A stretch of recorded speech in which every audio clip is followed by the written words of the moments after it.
जय हिंद। कैसे हैं आप? एक बार फिर आपके अपने चैनल गुरु गंगा में आपका हार्दिक स्वागत है। आज के वीडियो में हम लोग भौतिक विज्ञान की महत्वपूर्ण प्रश्नों की श्रृंखला का 12वां प्रैक्टिस सेट हल करेंगे, टेस्ट सीरीज हल करेंगे। इसमें 30 महत्वपूर्ण प्रश्नों को शामिल किया गया है। ये बहुत इंपॉर्टेंट वीडियो है। ये विभिन्न प्रतियोगी परीक्षाओं में पूछे गए इंपॉर्टेंट प्रश्न हैं। तो चलिए बिना किसी देरी के हम शुरू करते हैं आज की इंपॉर्टेंट कक्षा। पहला प्रश्न कहता है, लोलक घड़ियां गर्मियों में सुस्त क्यों हो जाती हैं? लोलक घड़ियां गर्मियों में सुस्त क्यों हो जाती हैं? ए, गर्मी में लोलक का भार बढ़ जाता है इसलिए। बी, कुंडली में घर्षण के कारण। सी, लोलक की लंबाई बढ़ जाती है जिससे इकाई दोलन में लगा हुआ समय बढ़ जाता है इसलिए।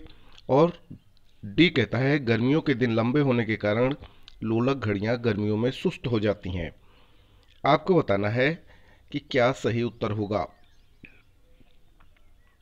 जी हाँ, लोलक घड़ियां गर्मियों में सुस्त हो जाती हैं क्योंकि लोलक की लंबाई बढ़ जाती है जिससे इकाई दोलन में लगा हुआ समय बढ़ जाता है। एक धातु की ठोस गेंद के अंदर कोटर है।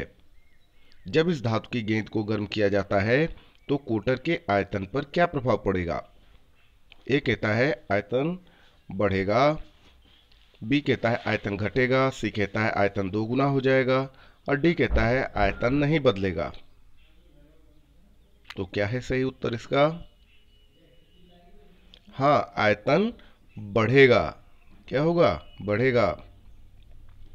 जब किसी बोतल में पानी भरा जाता है और उसे जमने दिया जाता है तो बोतल टूट जाती है क्योंकि ये कहता है बोतल पानी जमने पर फैलती है इसलिए टूट जाती है। बी कहता है बोतल हिमांक पर सिकुड़ती है इसलिए टूट जाती है। सी कहता है पानी गर्म करने पर फैलता है इसलिए बोतल टूट जाती है। और डी कहता है बोतल के बाहर का तापक्रम अंदर से ज़्यादा होता है इसलिए टूट जाती है।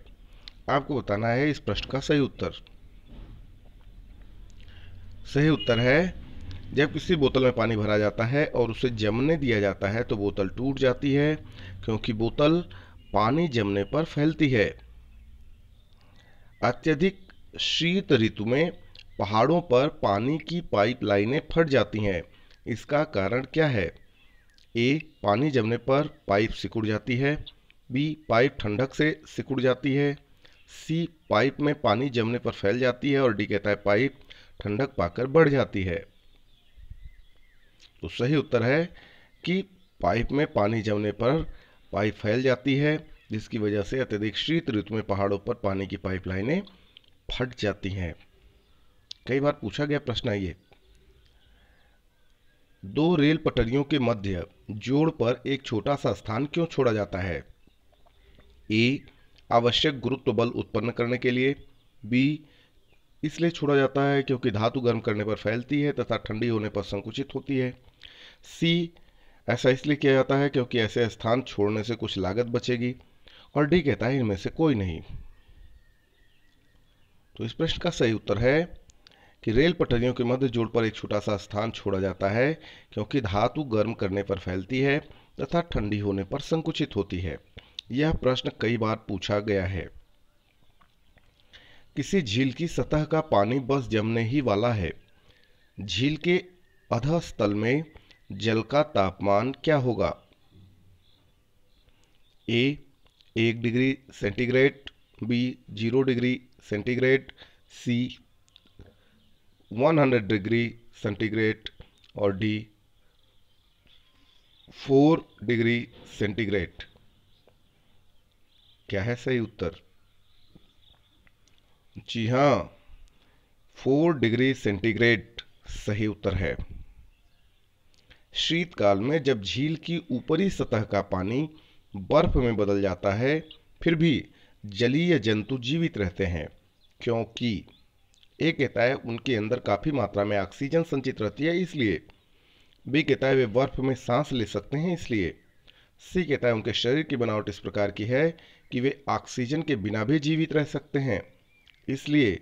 और डी कहता है पानी का घनत्व 4 डिग्री सेंटीग्रेड पर सबसे अधिक होता है जिससे बर्फ के ऊपरी सतह के नीचे पानी रहता है इसलिए। आपको बताना है इस प्रश्न का सही उत्तर।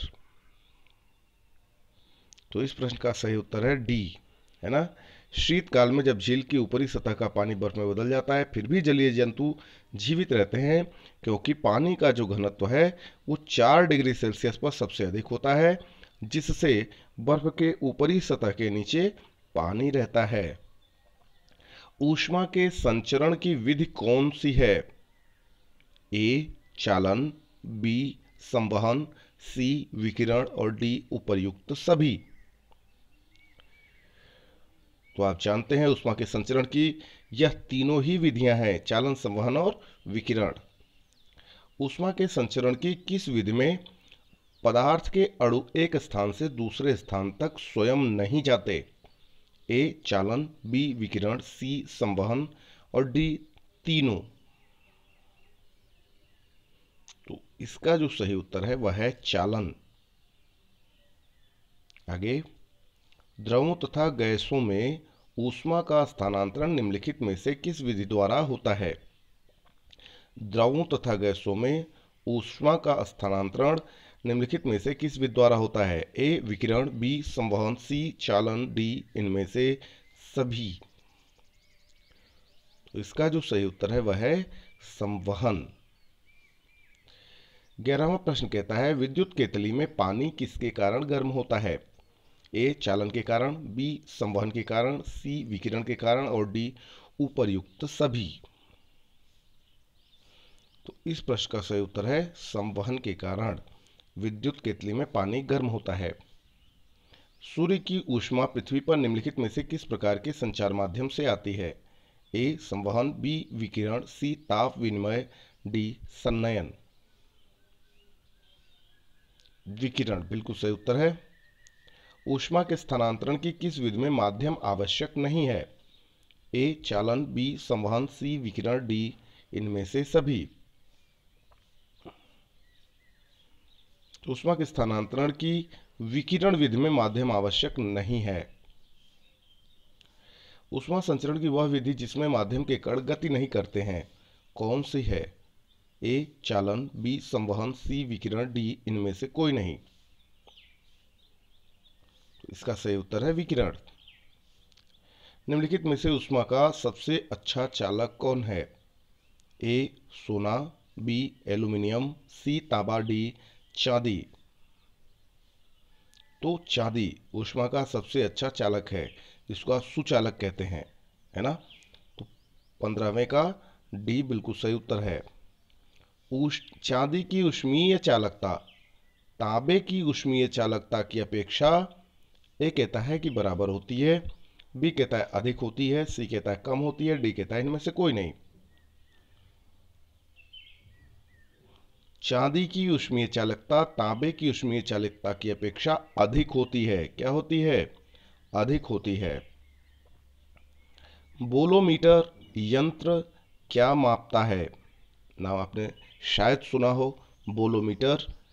यह एक यंत्र है, इसके द्वारा किसका मापन किया जाता है वह बताना है आपको। ए कहता है ऊष्मीय चालकता, बी कहता है ऊष्मीय विकिरण, सी कहता है विशिष्ट ऊष्मा और डी कहता है ध्वनि की तीव्रता। तो बोलोमीटर के माध्यम से ऊष्मीय विकिरण मापा जाता है। ठंड के दिनों में लोहे के गुटके और लकड़ी के गुटके को प्रातःकाल में छुएं तो लोहे का गुटका ज्यादा ठंडा लगता है, क्यों? ए लोहे के गुटके का ताप लकड़ी के गुटके से कम होता है इसलिए। बी कहता है लकड़ी की तुलना में लोहा ऊष्मा का अच्छा चालक है इसलिए।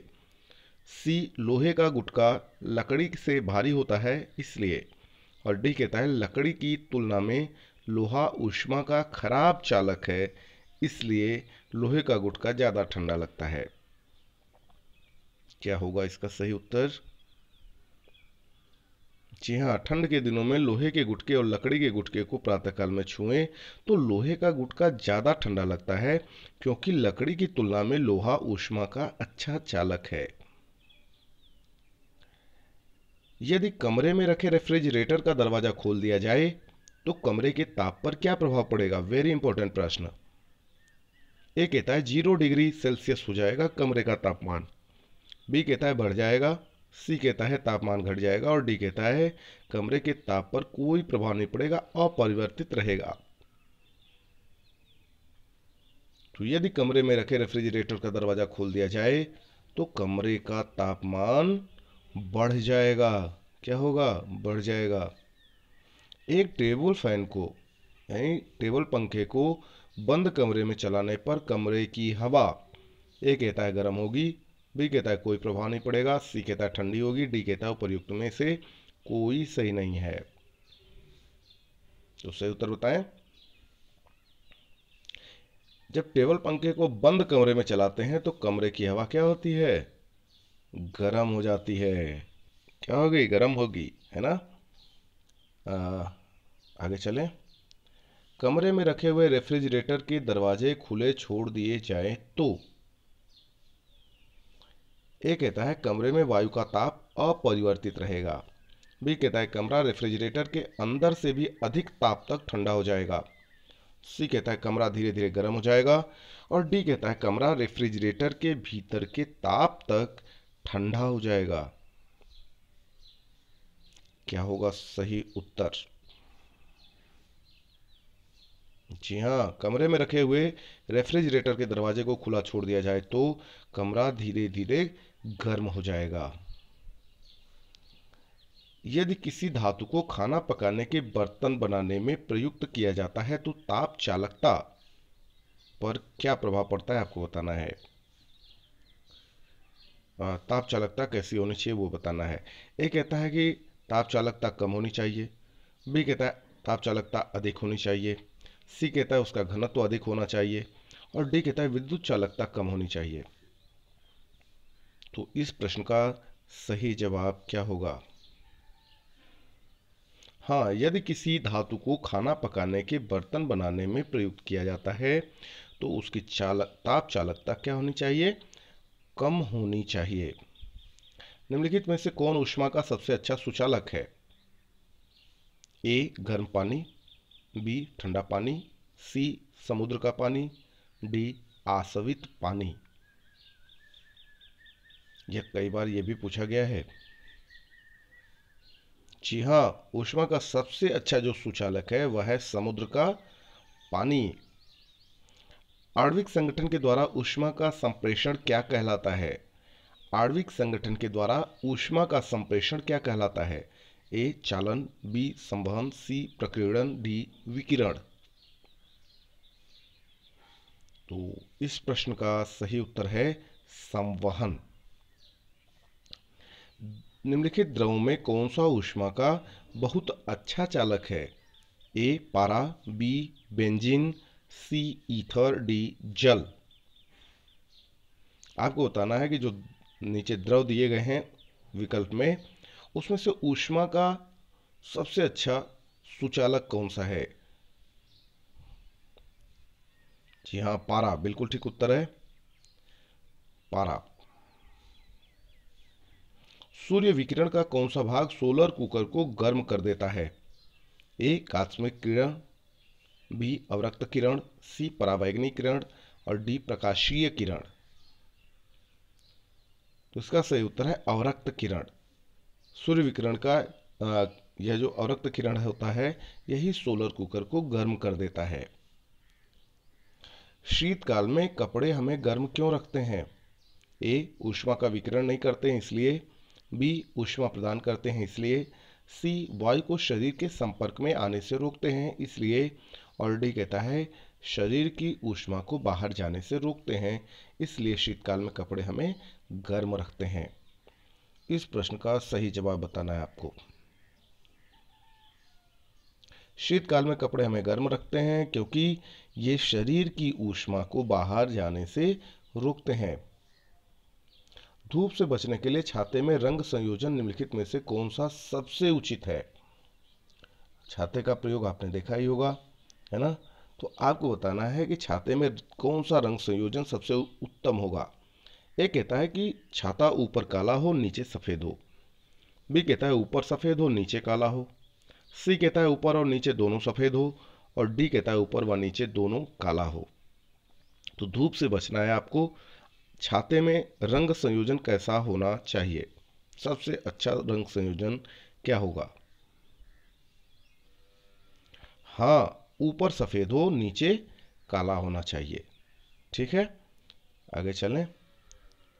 अफ्रीका के काली त्वचा वाले व्यक्ति ब्रिटेन के सफ़ेद त्वचा वाले व्यक्तियों की तुलना में, ए कहता है कि अधिक गर्मी महसूस करते हैं, बी कहता है कम गर्मी महसूस करते हैं, सी कहता है गर्मी महसूस नहीं करते हैं, और डी कहता है समान गर्मी महसूस करते हैं। तो क्या है सही उत्तर? अफ्रीका के काले त्वचा वाले व्यक्ति ब्रिटेन के सफ़ेद त्वचा वाले व्यक्तियों की तुलना में अधिक गर्मी महसूस करते हैं। ठीक ना। सुबह का सूरज इतना गर्म नहीं होता है जितना दोपहर का, क्योंकि ए कहता है सुबह के समय पृथ्वी सूरज से अधिक दूर होती है इसलिए, बी कहता है सुबह के समय सूरज ठंडा होता है इसलिए, सी कहता है सूरज की किरणें सुबह के समय धीरे चलती हैं इसलिए, और डी कहता है सुबह के समय सूरज की किरणों को अंतरिक्ष में अधिक दूरी तय करनी पड़ती है इसलिए।